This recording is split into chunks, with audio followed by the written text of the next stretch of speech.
My final thought on Bills versus Chiefs is coming your way today on Locked On Bills.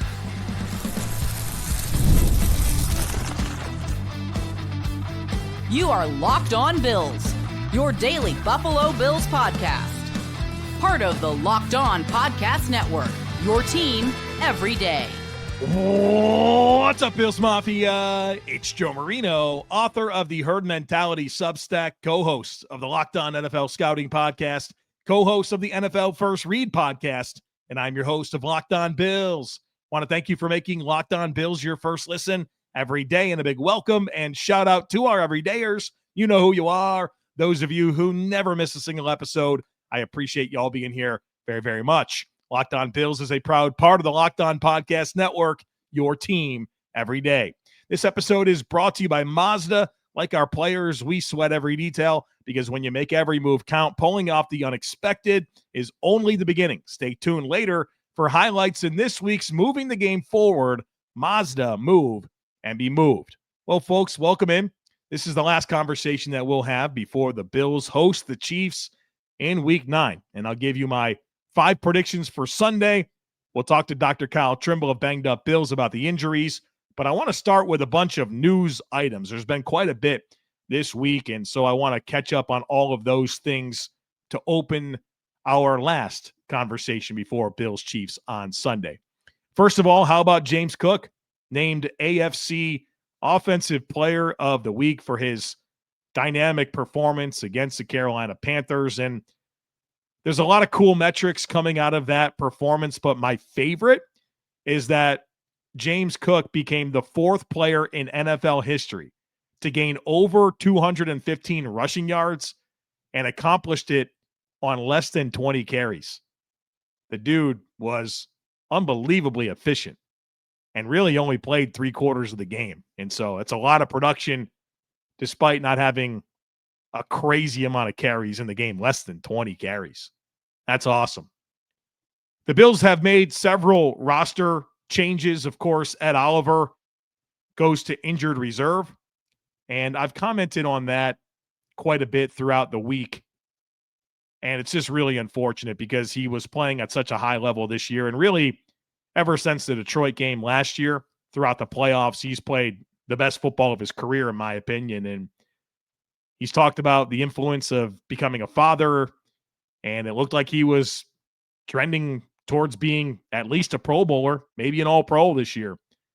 And he's out indefinitely. Super disappointing. We'll talk to Dr. Kyle Trimble about that in the next segment, but you hate it. And it's just unfortunate. It's like every year there's some major defensive player that's lost for the whole year. It's been Milano, it's been Trey White, it's been Von Miller, it's been Micah Hyde, and now it's Ed Oliver.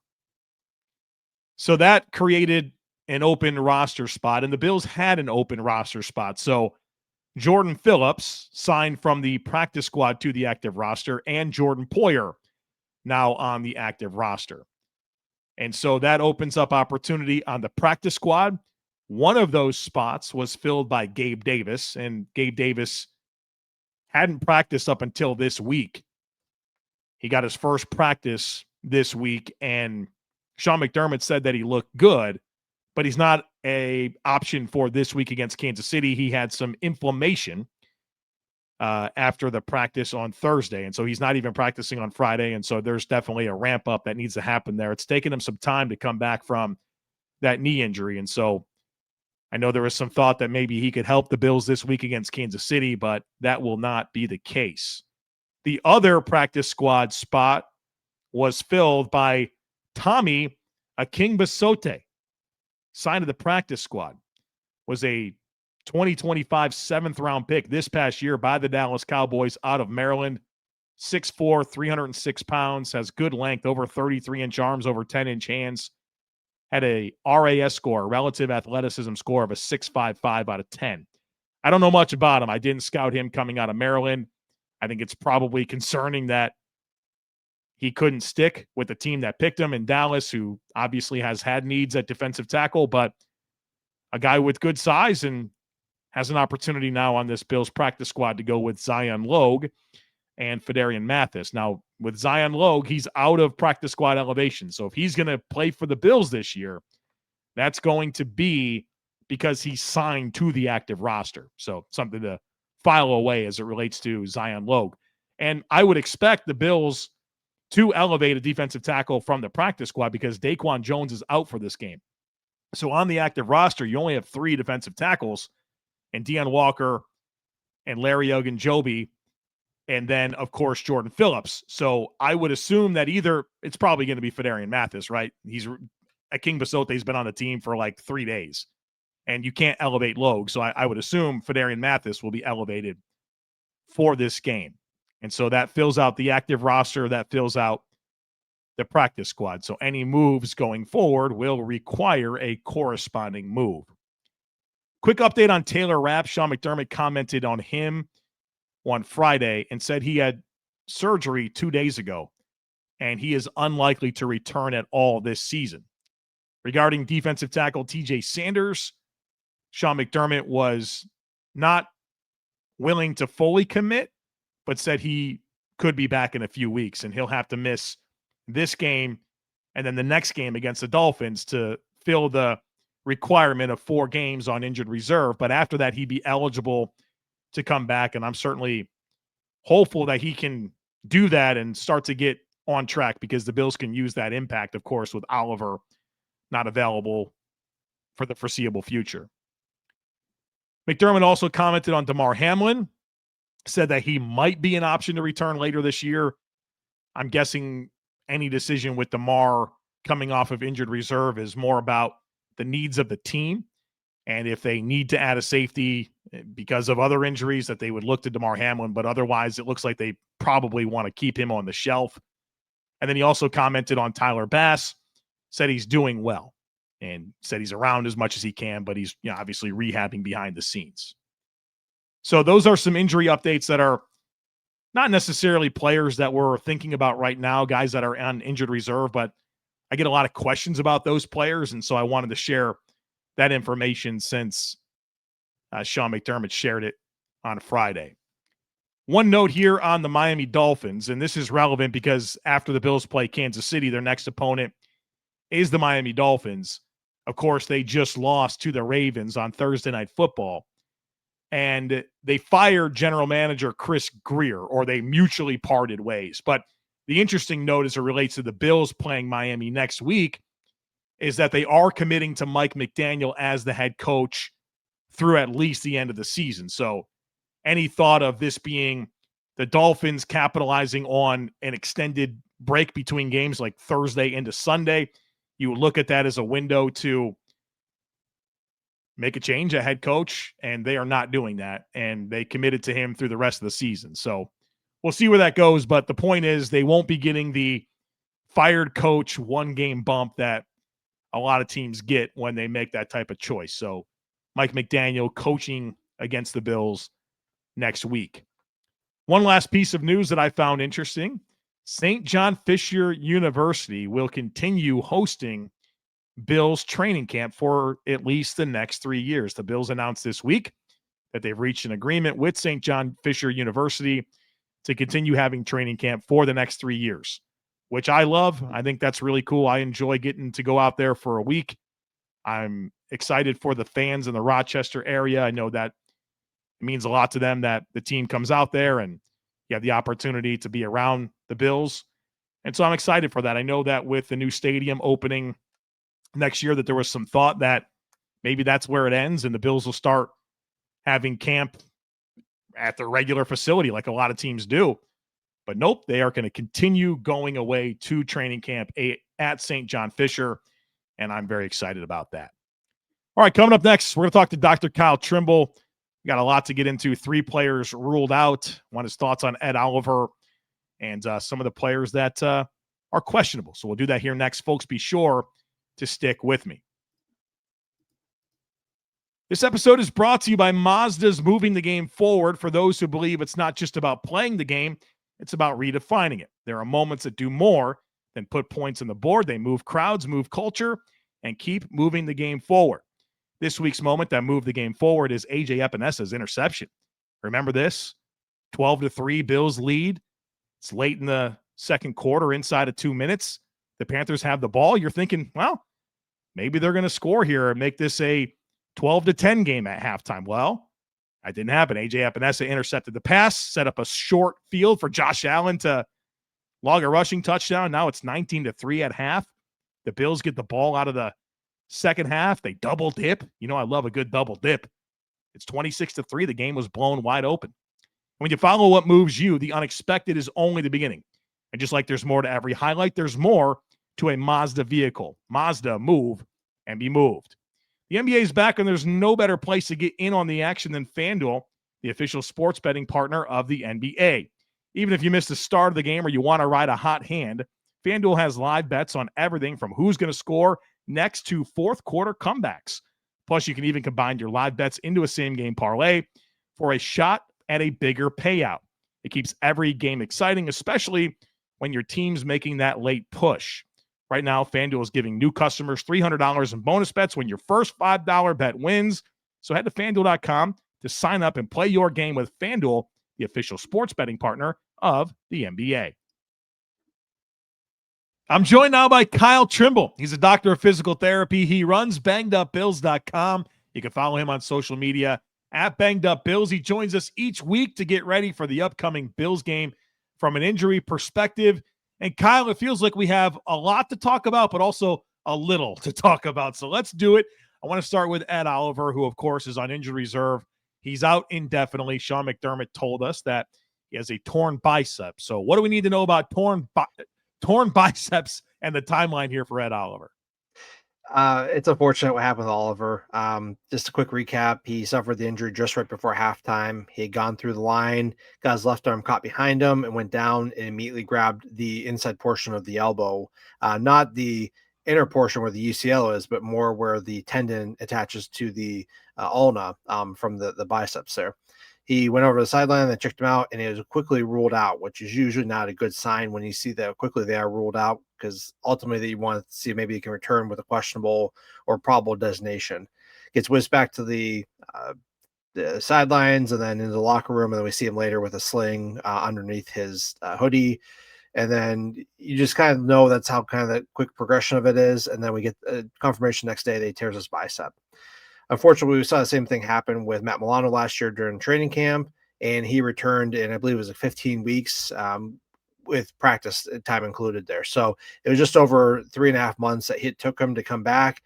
And Ed Oliver has been out and saying that he hopes to play in the Super Bowl. He even posted this morning that he knows it's all going to be worth it if he can get back and play in the Super Bowl, should the Bills make it. That would follow a similar timeline that we saw with Matt Milano. Fortunately, unfortunately, I guess whichever way I look at it, the Bills have been down this road with Milano, so they know how they want to progress with Ed Oliver. I did highlight in my article over at bangedupbills.com about how he could return a little bit sooner because they've been through this before. They know where they can cut, not necessarily corners, but they know where they can short things up. Milano returned to practice a little bit sooner. I think it was like week 12, 13, and then practiced for about 2 weeks and then returned in week 13 of last year. So it's going to come down to how quickly he's going. I have rehabbed these before. They do well. It just, you can't rush them back too soon, because then if you get to wait for the tendon to heal to the bone and then you start getting the strength back, and then make sure that you don't put too much undue stress onto the tendon that attaches to the bone and potentially cause it to rip out again. It's a pretty straightforward fix, but still you don't want to go through all that rehab and then have to redo it all again. The best comparable we see that with is Brandon Graham. He had suffered a torn triceps in week 12 last year and had returned for the Eagles Super Bowl, and he tore it out again. And that was, I think, 11 weeks out. So once again, can he return sooner? Absolutely. But then you run the risk of re-tearing this thing out again. And he's going to have a brace on. He's going to have the shoulder harness. So it comes down to how quickly can they get them back. But I think the farther the Bills make a playoff run, the more they can kick that out and get him back and hopefully be more productive there. So I could see them activating him to begin practicing after the wild card, or excuse me, when the wild card round starts, because they get 2 more practice return to designation from injured reserve. So that could be a clue to that. And then, because I assume the Bills are going to make the playoffs at this point based off how they're playing. and then we should start to see him ramp up and then hopefully get back, and whenever he's really needed there. So it's still a very fluid timeline. If there's any setbacks, if there's slower healing times, he could not come back. But I like the timeline that Ed is thinking. It's been proven before, and it just comes down to execution. So as long as we get all that, then we can see him come back and play. But if there's any setbacks or just a slower rehab, they're going to shut him down. So wait to see how this thing plays out, but I'm optimistic. Sounds like, though, once it's healed, it's not something we're going to be thinking about all the time. It's a successful thing to come back from, is what I'm getting at. Very much so. Yeah. I mean, plenty of guys have done this before. The quickest I've seen in the literature is about 10 weeks. The one I could think of that I rehabbed, this was years ago when I was on in a different setting.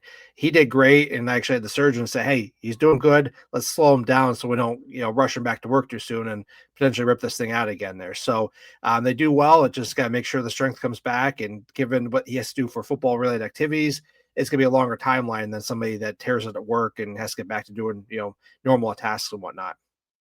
One of the things I stress about and fear over every single day is looking at the Bills injury report and realizing that somebody got hurt in practice. And that's the case of Taron Johnson with a groin injury. He was fine Wednesday and Thursday, no designation, no injuries at all. Then Friday, you get limited, you get a game status is questionable. And I know that obviously you're not going to be able to tell us what happened because only people that were in that field house know what happened. But it looks like Taron Johnson suffered a groin injury on Friday, and we don't know if he's going to play on Sunday. Exactly. I wish I had more to it. I know I do have data to see what the presentation is of no designations Wednesday, Thursday, and then a limited designation on that last practice. I'll look into that, and they'll be up on the website when that gets published there. I'm leaning toward it not being great, but this could be precautionary, saying, hey, I tweaked it. Let's just shut you down for the rest of the day and kind of see where things are at. Groins do tend to do a little bit better than your hamstrings or calf muscles, but still it's not a guarantee. And we kind of have to wait and see what happens with the inactives come Sunday.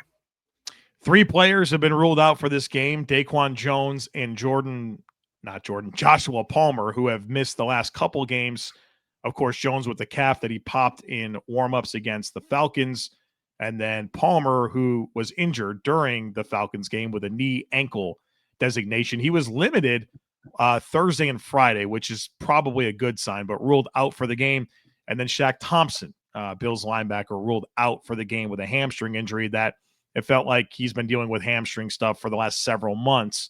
Any thoughts on any of these 3 situations that we need to know about? I suspect that Palmer is probably more limited by the knee at this point because that knee did get tweaked pretty good when we got taken down there. The ankles, they do take between 2 and 3 games to come back from, and then the fact that he got out there is promising, but it's smart that they ruled him out instead of trying to push it.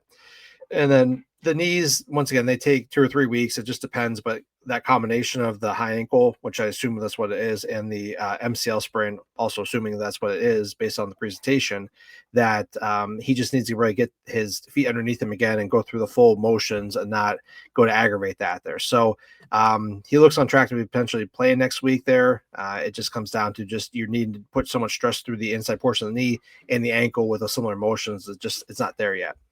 As for Jones, I mean, most of the calves have missed 1 or 2 games. He's still in that boat, but you kind of have to figure out the bye week being as a missed week, even though it doesn't count as missed games there. So hoping he comes back here soon. I mean, it's promising that he wasn't put in injury reserve, but it's the fact that he hasn't come back and has now been 2 games and 3 weeks total there. That's one of the more significant injuries that don't require injury reserve.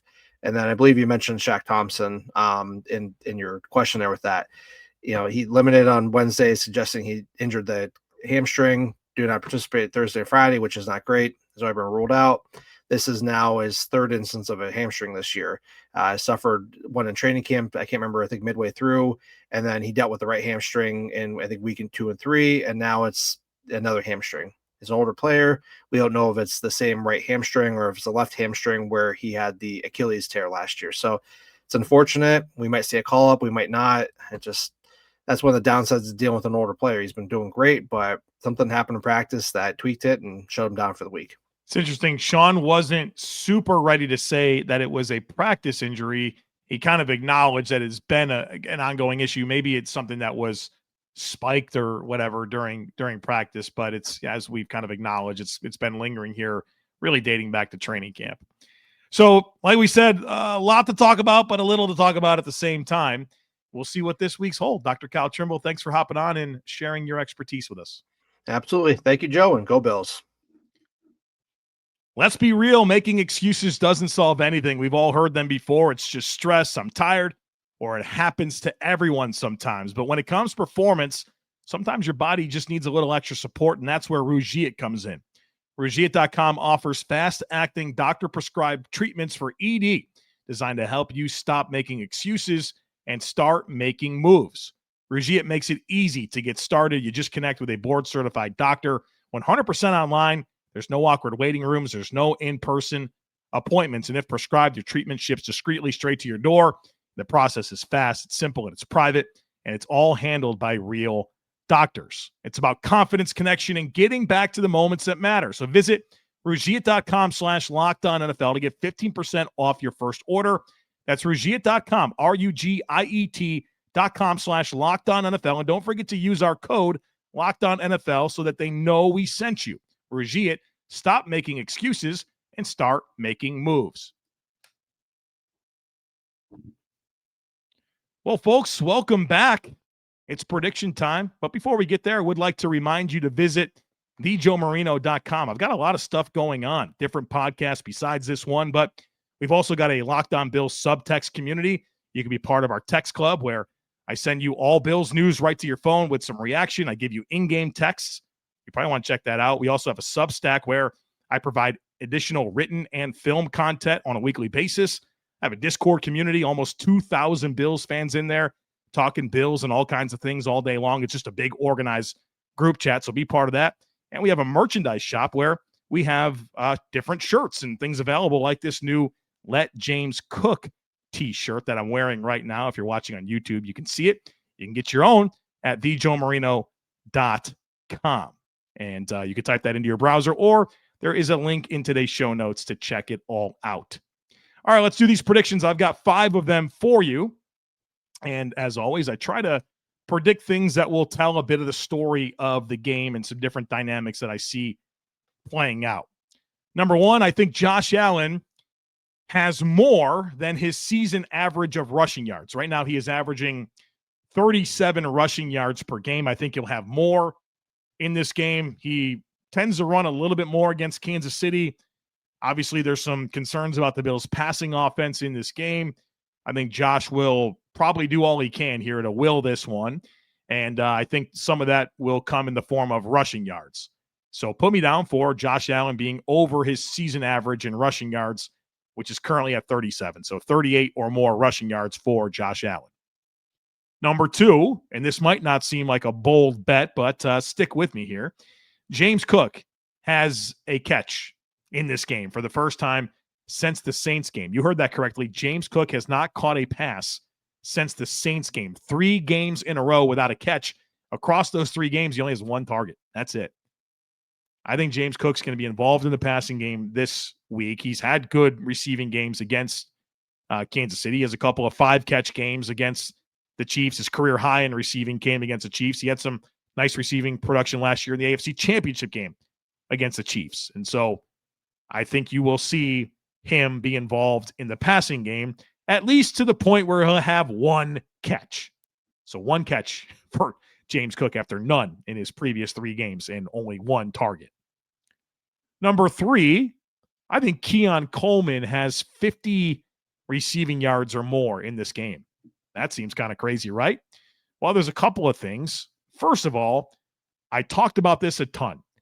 The Chiefs are the worst team in the NFL at defending play-action passes. The player that Josh Allen targets the most on play-action passes so far this year is Keon Coleman. So I think he will get some opportunity there.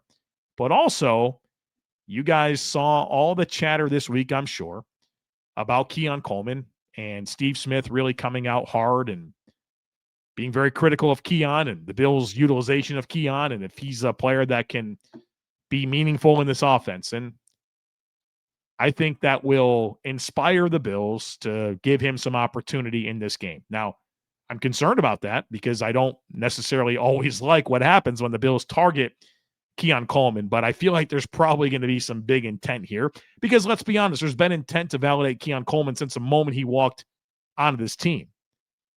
He's played the most snaps. He gets a lot of targets, and it's not necessarily because there's been a lot of success doing that. So I think you'll see him have a big role.